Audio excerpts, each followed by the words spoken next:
ये तो सबसे बड़ा मसला है। तो एक तो 2-3 चीज़ें बता दें, किस एज से आना शुरू हो जाता है, कब ख्याल करना है, और वजूहात क्या होती हैं आम बेली फैट बढ़ने की। बहुत फेवरेट टॉपिक है ये मेरा, और उसकी रीज़न ये है, इस पर मिस इन्फॉर्मेशन बहुत ज़्यादा है ना, और बेली फैट का प्रॉब्लम भी बहुत ज़्यादा है। सबसे पहले तो मैं उन लोगों को कहूँगी जिन लोगों ने बायोकेमिस्ट्री और न्यूट्रिशन नहीं पढ़ी है, प्लीज़ ये मिस इन्फॉर्मेशन निकालना छोड़ दें कि कोई सर्टन टाइप का आप कावा पियेंगे और चाहे जो भी रीज़न है आपका बेली फैट ख़त्म हो जाएगा, या आप लोगों को खाली एक फ्लैट वर्कआउट बता दें, ठीक है, वर्कआउट हेल्प करता है, किस तरह करता है वो भी मैं आके बताऊंगी, इससे बेली फैट ठीक हो जाएगा। नहीं, अगर वो बेली फैट आपका हार्मोन की वजह से है, आप छत के साथ 24 घंटे लटके रहें और 24 घंटे आप टमी क्रंचेस करते रहें, आपका बेली फैट नहीं जाएगा, आप उल्टे लटक जाएं, आपका बेली फैट ठीक नहीं होगा जब तक आपका हार्मोन ठीक नहीं होगा। और यही वजह है कि बड़ी सारी खवातीन जिनका सारी जिंदगी बड़ा अच्छा फिजिक रहता है, सिलेंडर टाइप बॉडी रहती है या आर ग्लास टाइप बॉडी होती है, एकदम मेनोपॉज के बाद नीचे से वो ऐसी हो जाती है, सिलेंडर टाइप फट जाता है पड़ जाता है बेचारियों का, और उनको एक बस में नहीं होता। और वाकई कोई यकीन नहीं करता, जब मेरी पेशेंट्स हैं मैं यकीन करती हूँ क्योंकि मैंने पढ़ा हुआ है ना, जब वो आके कहती है डॉक्टर साहब हम पूरा दिन कुछ नहीं खाते और ये हमारी बॉडी है। I do believe that. आज हम उसी पे बात करेंगे। पहले हम उस बॉडी टाइप की बात कर लेते हैं जिसमें आपके पास फीमेल हार्मोन की ज्यादती हो रही है, जो कि आपका फीमेल सेक्सुअल हार्मोन एस्ट्रोजन है। एस्ट्रोजन की कमी पे फिर भी लोग बात करते हैं, मैं उस पर भी करूँगी। एस्ट्रोजन टॉक्सिसिटी के बारे में मैं बात कर रही हूँ, और वो आजकल ज़्यादा कॉमन इसलिए है क्योंकि एस्ट्रोजन टॉक्सिसिटी आती है आपके पास सिंथेटिक प्रोडक्ट्स से, कॉस्मेटिक्स से, जो कि ज़ाहिर है मैंने भी यूज़ किए हुए हैं, आपके पास प्लास्टिक से आती है, आपके पास जंक फूड से आती है। आपके जिगर का काम होता है बॉडी के हर टॉक्सिन को न्यूट्रलाइज करना, खारिज करना, यानी ठीक है। आपके ये जितने भी इंसेक्टिसाइड्स हैं, हर्बिसाइड्स हैं, रेस्टोरेंट के प्रोडक्ट्स हैं, चाइनीज़ रेस्टोरेंट्स में जो जो चीज़ें इस्तेमाल होती हैं सब में टॉक्सिक एस्ट्रोजन होता है। आपके लिवर में वो लोड होता जाता है, लिवर इसको निकालता जाता है। जब आपका जंक फूड और इन सब चीज़ों की तरफ एक्सपोजर बहुत ज़्यादा रहता है, लिवर की बस हो जाती है, मैं आसान लफ्ज़ों में लोगों को समझाऊंगी, और लिवर उसको खारिज करने में नाकाम हो जाता है। यहाँ पे बिल्डअप शुरू होता है एक नए सिलसिले का लिवर में टॉक्सिक एस्ट्रोजन का। टॉक्सिक एस्ट्रोजन का जब आपके पास बिल्डअप होता है तो जो फैट आपको मिलेगी, अब मैं उसकी टाइप बताने लगी हूँ। आप कैसे पहचान सकते हैं? जिन खवातीन को पीरियड्स की ब्लीडिंग बहुत ज़्यादा होती है और उनका जो नीचे वाली बॉडी है वो बहुत ज़्यादा फैल गई है, हिप्स और थाइज बहुत ज़्यादा फैल गई हैं।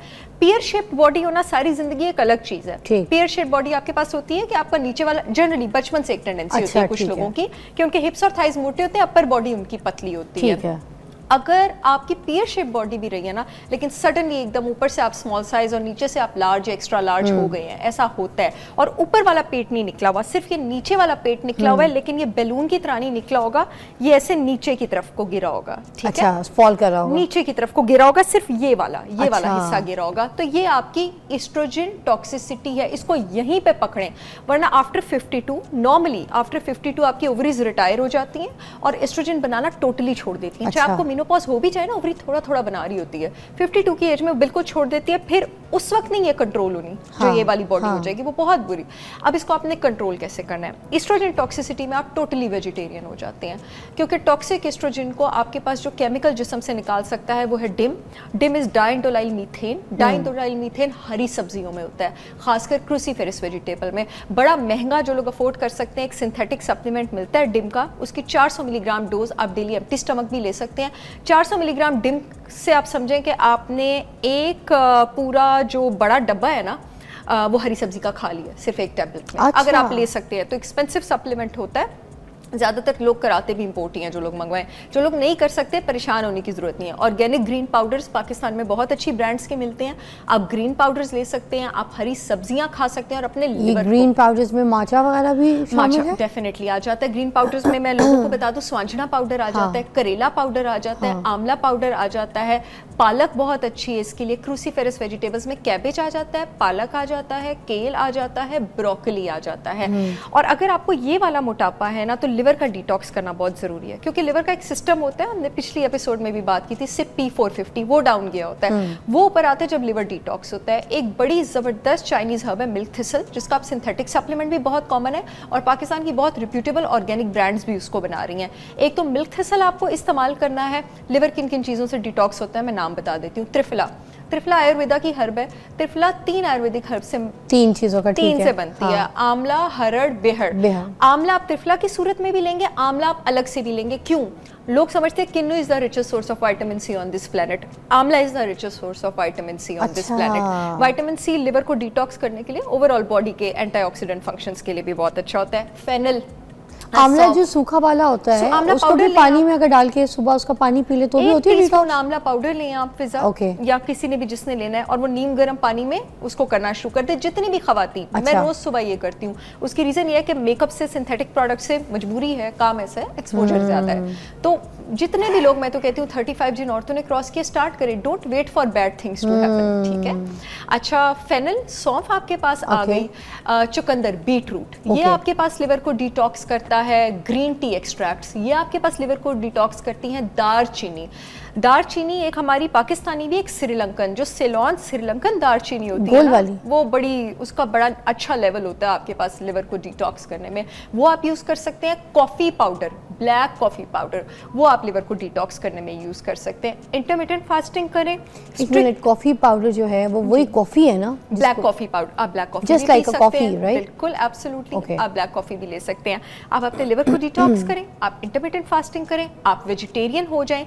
डिम मैंने बताया। एक और मैं 2 आर्टिफिशियल सिंथेटिक सप्लीमेंट्स लोगों को बताना चाहूँगी। या तो ऑर्गेनिक नेटल रूट पाउडर कहीं से ले लें, या फिर नेटल रूट एक्सट्रैक्ट के सप्लीमेंट्स भी मिलते हैं। 200 से 400 मिलीग्राम की डोज, अगर आपको ब्लीडिंग ज़्यादा हो रही है पीरियड्स में। तो मेरी बहुत सारी क्लाइंट्स हैं माशाल्लाह जिनको फाइब्रॉइड से अब दुआएं देती हैं, शफा देने वाला अल्लाह ताला होता है।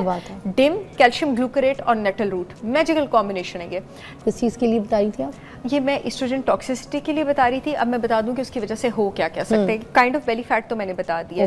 जिन लोगों को ब्रेस्ट की सिस्ट है उन्होंने भी ये सप्लीमेंट्स लेने हैं। जिन लोगों को फाइब्रॉइड्स है उन्होंने भी लेने हैं। जिनकी यूट्रस की लाइनिंग थिक है, जिनको ब्लीडिंग बहुत ज़्यादा हो रही है, डिस्मेनोरिया भी जिसको आप कहते हैं, जिन लोगों को एंडोमेट्रियोसिस है।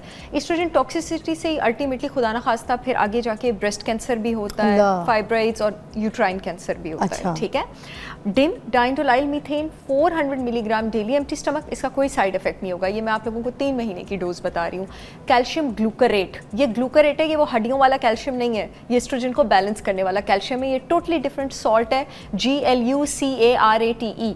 Calcium glucarate 500 milligram daily empty stomach. Nettle root extract 250 से 500 मिलीग्राम की डोज के बीच, जो भी आपको अवेलेबल हो, डेली एम्प्टी स्टमक।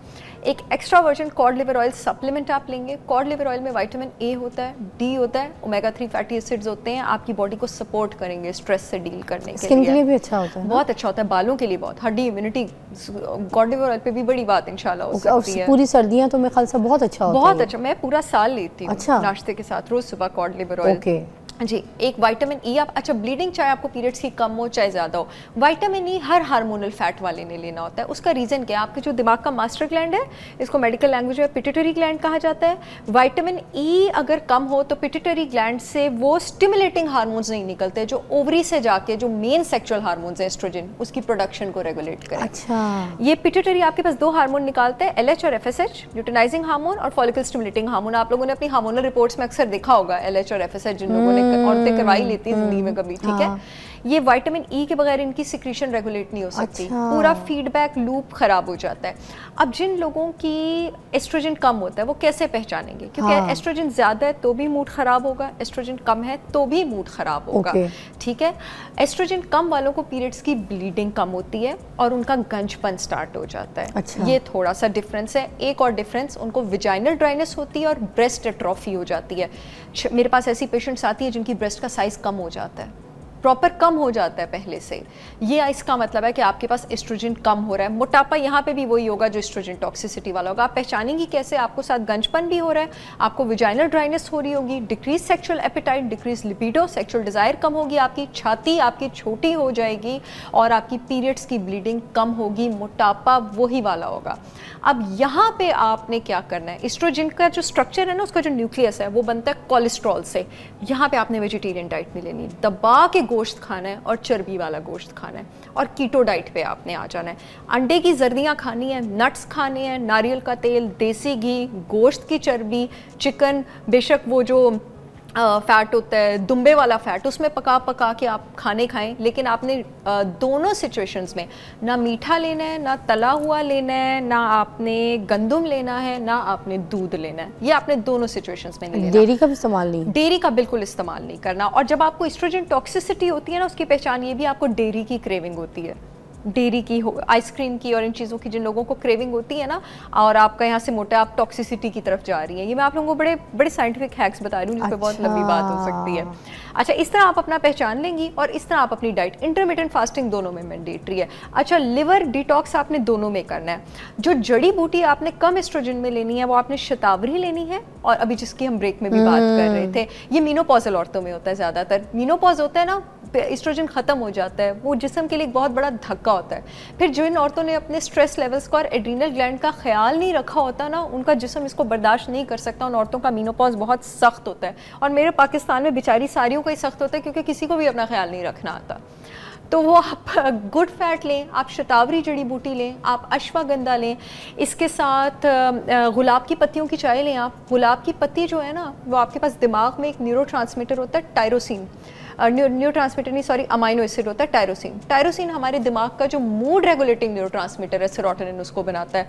ये आपने ये सोचा कभी स्पाज में ये गुलाब की पत्तियां ये एमी डेकोरेशन के लिए नहीं होती हैं, ये एक्चुअली इसका इफेक्ट है, ये टायरोसिन बनाती है। कैमोमाइल बहुत ज़्यादा अच्छी हर्ब है इसके लिए। हिबिस्कस 5000 सर्दियों में भी इस्तेमाल बहुत अच्छी, आप थ्रू आउट इस्तेमाल करें कैमोमाइल। अच्छा, मेरे ख्याल से इसमें थोड़ा सा दालचीनी डाल देंगे और बिल्कुल आप थ्रू आउट इस्तेमाल करें। मिंट बहुत ज़्यादा अच्छा है, अगर आपका पुदीना अगर आपके एस्ट्रोजन लेवल्स कम है बहुत ज़्यादा अच्छा है। तो ये थोड़ी सी आप हर्ब्स इस्तेमाल करेंगे। इस केस में आप जो सप्लीमेंट्स लेंगे वो आप इनोसिटॉल लेंगे 1000 milligram daily empty stomach. Evening primrose oil लेंगे, एम्प्टी स्टमक ले लें, इवनिंग में प्रिमरोज क्या करेगा? प्रिमरोज ऑयल आपके पास अगेन पिट्यूटरी ग्लैंड से LH और FSH की सिक्रीशन अच्छी करता है। इनफैक्ट जितनी भी औरतें 40 से ऊपर हैं और अब उनकी मेंस्ट्रुएशन कम हो गई है, आप विटामिन E, इनोसिटॉल, प्रिमरोज शुरू करें। बी कॉम्प्लेक्स सप्लीमेंट आप लेंगे ताकि वो आपकी बॉडी को एनर्जाइज करे, आपके जो है वो फूड का मेटाबॉलिज्म उसको अच्छा करे। जितने भी बी विटामिन्स होते हैं वो खाने के मेटाबॉलिज्म में बड़ा सहारा बनते हैं। कॉड लिवर ऑयल सप्लीमेंट आप इस केस में भी लेंगे, और इंटरमिटेंट फास्टिंग जो है आप स्टार्ट करेंगे। एक बड़ा अच्छा सिंथेटिक सप्लीमेंट आता है एड्रीनल एंड कॉर्टिसोल सपोर्ट के नाम से। अच्छा, जितनी भी औरतें मीनोपॉज की तरफ जा रही हैं, आप ये सिंथेटिक सप्लीमेंट ले सकती हैं किसी भी कंपनी का। मैं यहाँ कोई ब्रांड एंडोर्समेंट नहीं करी, मैं सिर्फ केमिकल्स बता रही हूँ, आप कहीं से भी लें। एड्रीनल एंड कॉर्टिसोल सपोर्ट 15 से 16 जड़ी बूटियों से बना होता है फिजा, जिसमें लिकोराइस, मुरट्ठी, रोडोला, रोजेशिया और बहुत सारी हर्ब्स जो हैं 60 जिनसिंग, बहुत सारी हर्ब्स इसमें आपके पास शामिल हैं। तो ये क्या करते हैं? ये आपके एड्रीनल ग्लैंड्स को इस काबिल बनाता है कि जब आप मीनोपॉज में जाएं, जब आप मीनोपॉज में जाते हैं ना, एस्ट्रोजन खत्म हो जाता है, तो एड्रीनल ग्लैंड पता क्या करता है? एड्रीनल ग्लैंड अपने से थोड़ा सा कॉर्टिसोल ओवरी को देता है कि ये लो तुम मुझसे ले लो, तुम एस्ट्रोजन बना लो। जबरदस्त। तो अगर आप अपने एड्रीनल ग्लैंड को सपोर्ट करते रहेंगे तो ये उस वक्त जब आपको मीनोपॉज होगा, मैं आपको बता रही थी मैं रोज खाती हूँ एड्रीनल एंड कॉर्टिसोल सपोर्ट भी। पहले से करनी है इसकी, पहले से करनी मतलब 35 आजकल जितना स्ट्रेस है, मीनोपॉज भी तो अर्ली हो गया औरतों को, 35 से भी शुरू कर सकते हैं। बिल्कुल। अब पहले देखे औरतों को 50 के करीब होता था, मेरे पास 38-39 की पेशेंट्स आती हैं मीनोपॉज से गुजर रही हैं, एब्सोल्युटली पेरी मीनोपॉज से गुजर रही हैं। शतावरी लें, अश्वगंधा लें, ये जो मैंने आपको हर्ब्स बताई हैं ये लें, इंटरमिटेंट फास्टिंग करें, लॉन्ग वॉक्स पे जाएं सुबह, ये बड़ा इंपॉर्टेंट है। अच्छा, लॉन्ग वॉक्स पे सुबह क्यों जाना, ये भी साइंटिफिक बात है। सुबह के टाइम प्लांट्स ऑक्सीजन छोड़े होते हैं, हम सब ने बचपन में साइंस में पढ़ा हुआ है। ये आप किस टाइम की बात करिए? टाइम क्या सुबह वाला? आप कह लें कि ये 7-8 बजे से पहले, 5 से 7 के बीच। ये वो विटामिन डी वाली वॉक नहीं है? नहीं, ये विटामिन डी नहीं, अच्छा, ये कॉर्टिसोल वाली वॉक है। कॉर्टिसोल वाली, ये वॉक के टाइमिंग डिफरेंट होते हैं, ये आप सुन लें। तो ये जो है सुबह 7 बजे हो सकती है, 6 बजे हो सकती है, 5 बजे, 6 बजे बेहतरीन टाइम है, 5-6 बजे, ठीक है। अपने वैसे तो अपने आप को बड़ा नज़्मो ज़ब्त का कायल बनाएं।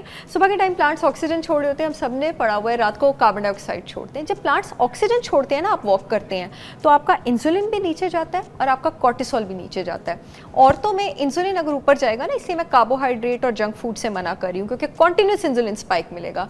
इंसुलिन डायरेक्टली प्रोपोर्शनल है टेस्टोस्टेरोन के। डायरेक्टली प्रोपोर्शनल का मतलब ये है कि अगर इंसुलिन बढ़ेगा तो टेस्टोस्टेरोन भी बढ़ेगा। जितनी भी खवातीन में एस्ट्रोजन कम होता है, मोस्टली उनमें टेस्टोस्टेरोन ज़्यादा होता है। टेस्टोस्टेरोन को मैनेज आप सिर्फ जड़ी बूटियों से और डाइट से नहीं करेंगी, आप अपने लाइफस्टाइल से भी करेंगी। ठीक है, इसी वॉक को हम ज़रा दोबारा इलैबोरेट करेंगे, हमें एक ब्रेक चाहिए, उसके बाद आपको ज्वाइन करते हैं।